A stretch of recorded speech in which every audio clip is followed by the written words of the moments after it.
Bienvenido Nelson Erazo, presidente del Frente Popular, trabajador de la empresa de Obras Públicas Municipales. Efectivamente, el Frente Popular es una instancia organizativa que agrupa a diversas organizaciones sociales y populares, entre ellas a la Unión General de Trabajadores del Ecuador, a la Unión Nacional de Educadores del Ecuador, a la FESE, a la FEWE, a los compañeros de los artistas populares, la CONFEMEC, a los compañeros pequeños comerciantes de la CUCOMITAE, organizaciones como el Seguro Social Campesino, la Federación Única del Seguro Social Campesino, organizaciones juveniles como la JRE. O sea, esta es una central sindical del MPD, punto. No, esta es una organización. Ahí está la JRE, punto. Esta es una organización que agrupa a todas las organizaciones en lucha.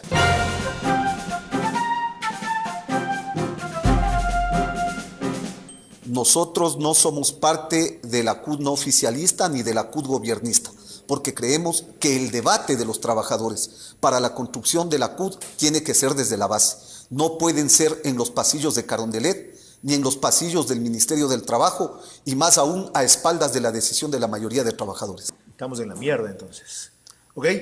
Una CUT, otra CUT, un FUT, un Frente Popular, la clase trabajadora combatiendo una dictadura dividida. Entonces, Nelson, a pesar de todo lo aprendido, ustedes no han aprendido nada. Se mantienen en el radicalismo, en el dogmatismo, en la verticalidad, en el absolutismo que los caracteriza. ¿De qué ha servido todo lo que nos han enseñado y nos han golpeado entonces? Hemos aprendido un sinnúmero de acciones para poder unificar la lucha social en beneficio del pueblo ecuatoriano. Pero no han aprendido que es imposible hacer un gobierno químicamente puro. Ustedes quieren una izquierda como la que acaba de describir. ¿Dónde hay esa izquierda? Bueno, queremos un gobierno. ¿Dónde hay esa izquierda? Queremos un gobierno que desde la izquierda garantice los derechos sociales y colectivos. ¿Dónde hay esa izquierda? Esa izquierda tendremos que inaugurarla a los trabajadores y los pueblos del Ecuador. Qué bueno que reconozca que no existe.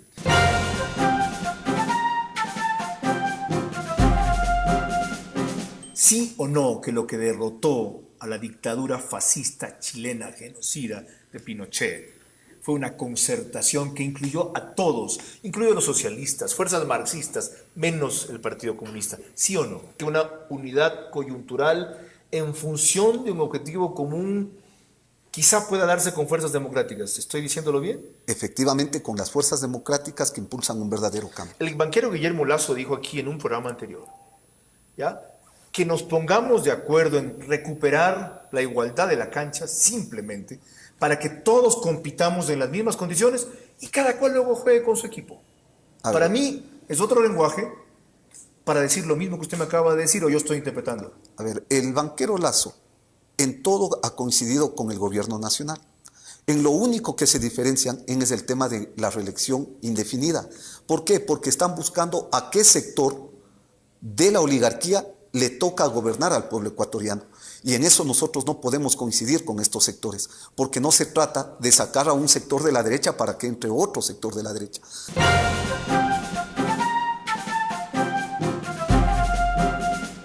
Mientras ustedes siguen pensando dialécticamente, históricamente, clasistamente, la dictadura se está consolidando inevitablemente. ¿No es preferible sacrificar en alguna medida la urgencia de los procesos por la inmediatez de los resultados? Los trabajadores nunca podremos dejar de lado la lucha por el poder. ¿Cuánto tiempo tienen ustedes tratando de buscar eso? Bueno, tenemos el Décadas, tiempo, décadas, pero que se van cristalizando mucho más aceleradamente en estos procesos cuando se van pisoteando los derechos. ¿Peor que ahora? Nunca. Nunca. Así de divididos, perseguidos, maltratados. Nunca. Ergo, ¿cuál es la conclusión?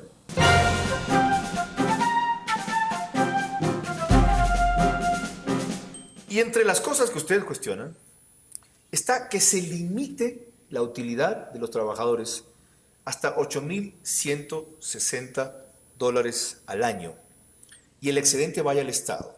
Cuando ese Estado podría retribuir lo que ganan estos privilegiados trabajadores, que son una minoría en el Ecuador, porque también son una minoría de empresas con ese nivel de rentabilidad y además que reparten utilidad, para a los demás trabajadores que ganan menos o a los que no son trabajadores y trabajan de todas maneras, hacerles la vida más cómoda y ustedes no. Se oponen. La Constitución, de acuerdo al artículo 326, dice que los derechos de los trabajadores son intangibles, irrenunciables. Y cuando el Código del Trabajo establece de que las utilidades son del 15%, no se puede poner un límite entonces al tema de las utilidades como tal. Se está haciendo una ley regresiva, no progresiva, porque es un gobierno que se ha dedicado con políticas populistas, con políticas que solamente de bonos hacia los sectores más ¿Por qué no ha creado afectados fuentes de trabajo en esto? resolver estos problemas. ¿Por qué no ha Porque creado no le fuentes? conviene, porque a él le interesa tener una política clientelar, a él le interesa tener una política en la cual diga yo te doy estas migajas y tú tienes que votar conmigo. Por eso el bono pasó de 800,000 beneficiarios a 2 millones de beneficiarios. No se olvide que ahora ese bono está bajando, porque se ha quedado sin recursos económicos, porque demostró su incapacidad para poder administrar esos Usted recursos. dice que...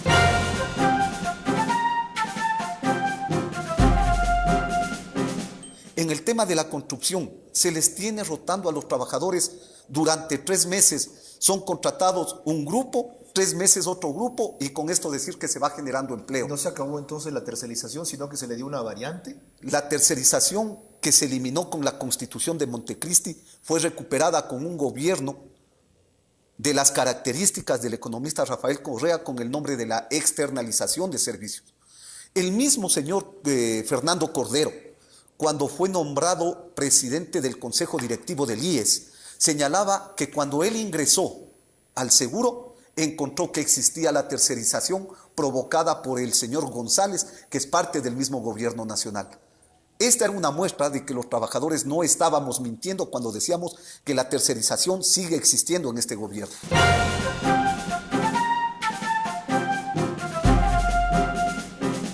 Y en 2 casos dramáticos, el de los dirigentes sindicales y el de las madres embarazadas, prohíbe o anula, mejor dicho, su despido. ¿No les parece eso satisfactorio? Esa es una mentira más de un régimen que no sabe ni siquiera lo que contiene nuestro Código del Trabajo. Sí, pero una muestra de eso, que al gobierno no le importa este tipo de cosas, es que el señor Ochoa, secretario de la SECON, parte de este gobierno, despidió hace un mes a la secretaria que se encontraba en estado de gestación. En los municipios ¿A la dirigidos... secretaria de quién? De la SECON, secretaria de él. ¿La despidió? La despidió. Hace ¿Estando en un estado mes, de estado en estado, ¿no es cierto?, de embarazo. ¿Usted tiene pruebas de eso? ¿Está documentado? Esto fue denunciado por parte del mismo esposo que le puso una carta al presidente de la República. ¿Sabe cómo se llama la secretaria?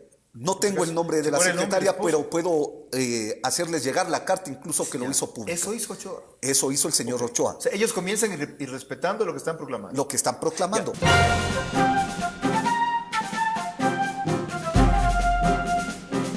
El Estado votó a más de 20,000 trabajadores con el decreto ejecutivo 813, entre ellas a cientos de mujeres embarazadas y a miles de obreros que estaban también como dirigentes. ¿A qué se refería ese decreto? Recuérdamelo. El 813. Es la compra de renuncia obligatoria que impulsó el Estado y que el señor Alexis Mera, cuando fue a defender esta posición del gobierno nacional frente a las denuncias de inconstitucionalidad, dijo que el derecho a despedir es un derecho de los empleadores y que por lo tanto era una cuestión legal. Cierto. O sea, fue una forma de despedir sin llamarla así.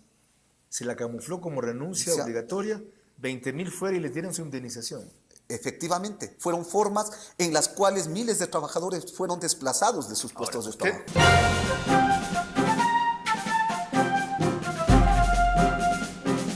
Correa dice que al eliminar el contrato a plazo fijo, con eso se garantiza la estabilidad de los puestos de trabajo. Es mentira, porque Correa elaboró el trabajo discontinuo, que es una modalidad en la cual se puede contratar durante 6 meses a los trabajadores sin derecho a estabilidad laboral, sin derecho a contratación colectiva, sin derecho a organización ¿Él sindical. introdujo esa modalidad en el Ecuador? Lo generó el señor ministro Vacas. Este ministro, que es parte de este gobierno, generó este tipo de modalidad de contratación que precariza las condiciones de trabajo cada vez más. O sea, hay un doble discurso impresionante. Impresionante. Insisto, no se eliminó la tercerización, se le cambió a la externalización de servicio, se le cambió el tema con el trabajo discontinuo, se eliminó la estabilidad laboral, se eliminó la posibilidad de organización y de contratación colectiva. Con lo que usted...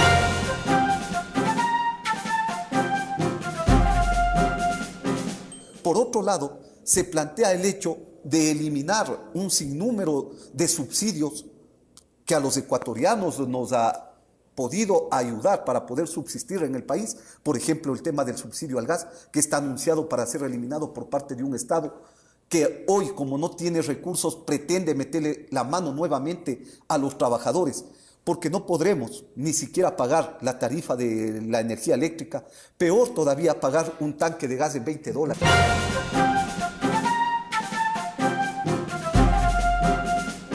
El gobierno se sintió arrinconado, se sintió derrotado. Mientras Correa tenía 8,000 en la Plaza Grande, éramos miles de trabajadores, de campesinos, de estudiantes, de amas de casa. Estas acciones nos dejaron algunas lecciones. Primero, ratificamos el hecho de que las movilizaciones están enmarcadas en el derecho constitucional, que es el derecho a la resistencia y el derecho a la movilización.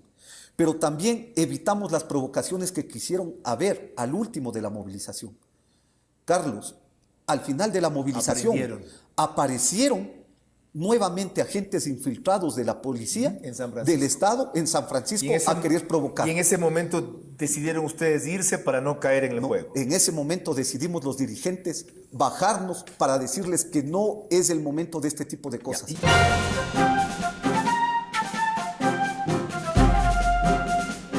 Más del 78% exige en estos momentos una consulta popular. Y una consulta popular no para ver si es que el presidente gana las elecciones.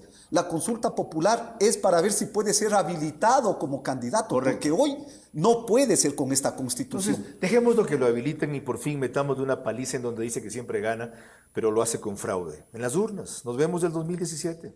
El tema es que no podemos seguir permitiendo que se pisotee las veces que se le da la gana a la Constitución.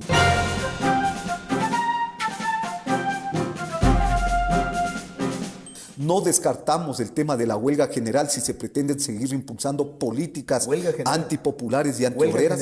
Efectivamente. Paralización de todas las organizaciones adscritas a ustedes. Paralización de todos los sectores que están siendo afectados por la política del economista Correa. Eso es un boicot al país, no al gobierno. No, ese es una defensa de los intereses del pueblo ecuatoriano. Encima de que según usted estamos jodidos, van a joder más no dejándonos trabajar. Nosotros creemos que los derechos no son dádivas de nadie, se defienden y se defienden con la frente en alto y bien parados, de pie, y así los vamos a defender. Y si para eso tenemos que hacer uso de la huelga general, tengan la plena seguridad que tendremos que hacer.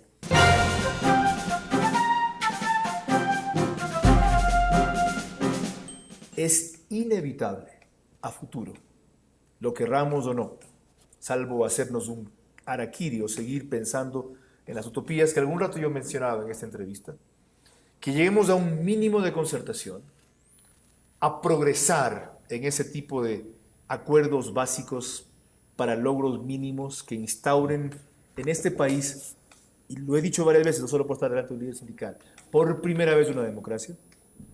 Entonces lo que ellos reclaman, o lo que ustedes sueñan, o lo que yo pienso, podrá ser diferente. Si seguimos dispersos, aunque sea en carriles paralelos en la misma dirección, nunca vamos a llegar a la meta.